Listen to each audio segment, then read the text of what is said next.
इधर भी ध्यान देना।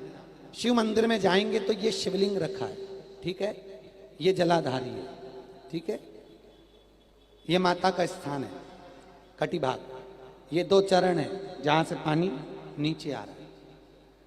इस पानी के नीचे आने वाली जगह पर बीच में एक मोटी सी रकील होती है, करें दर्शन। ये अशोक सुंदरी का स्थान है। किसका स्थान है? अशोक सुंदरी।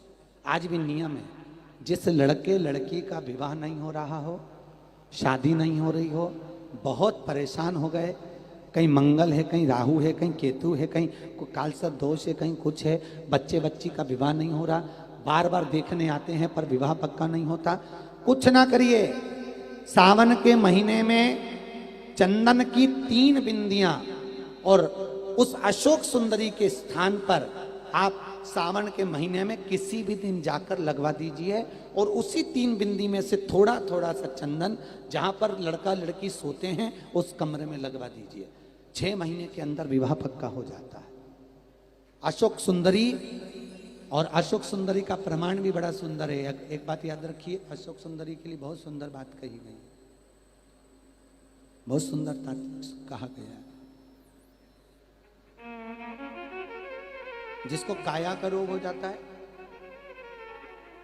काया सफेद हो जाती है, या चमड़ी सफेद पड़ने लगती है, या काली पड़ने लगती है, या नेत्रों के नीचे कालापन आ जाता है, उसके लिए भी अशोक सुंदरी का ही पूजन किया जाता है। अशोक सुंदरी पर कब करते हैं? कहा सोमवार की अष्टमी पड़ने वाले दिन शंकर जी पे जल ना चढ़ाए, नीचे लगाओ पात्र, और जहां अशोक सुंदरी वाली लाइन है, जिसकी आंखों में कालापन आ जाए, नेत्रों के नीचे कहीं सफेद चमड़ी पड़ जाए, कहीं चर्म रोग हो जाए, और कहीं फुल्कियां शरीर की निकलने लगे, कहीं कोई भी शरीर का चर्म रोग हो, उसमें अशोक सुंदरी वाली जगह पर दूध और जल दोनों को चढ़ाया जाता है। दोनों को चढ़ाकर उसको पात्र में झेला जाता है।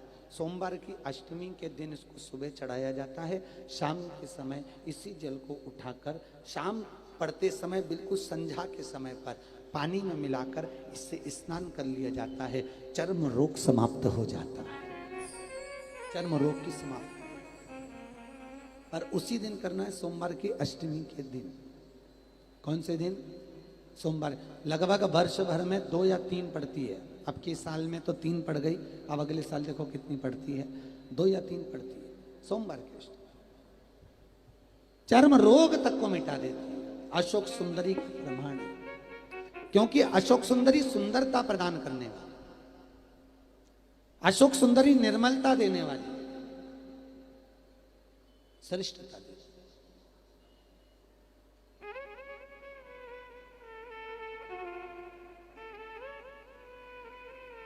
जो ब्याज बट्टे का काम करते हैं ना, उधारी पैसा दे देते हैं और पैसा नहीं आता, या दुकान पे से पैसा उधार देना है, उनको विशेष ध्यान रखना चाहिए अशोक सुंदरी का। बहुत अशोक सुंदरी का बिल्कुल ध्यान रखना चाहिए। जो उधार पैसा दें या उधार सामान दें, उसको अशोक सुंदरी का बड़ा स्मरण करना चाहिए। ध्यान रखें, अगर किसी को रुपया उधार भी दे रहे हैं तो अशोक सुंदरी के नाम की 1 लौंग पैसा देने से पहले 1 लौंग अशोक सुंदरी के नाम की मुंह में रखकर खा लें, और जिस व्यक्ति को पैसा उधार दे रहा है उससे बात करके फिर उधार पैसा दें। वो पैसा आपका वापस आएगा, ये गारंटी है। उसके बाप को देना पड़ेगा, नहीं देगा तो अशोक सुंदरी उसको खींच के लाएगी, पर पैसा आएगा। ये अशोक सुंदरी का प्रमाण है, प्रामाणिकता रहती है अशोक सुंदरी। सर्वश्रेष्ठ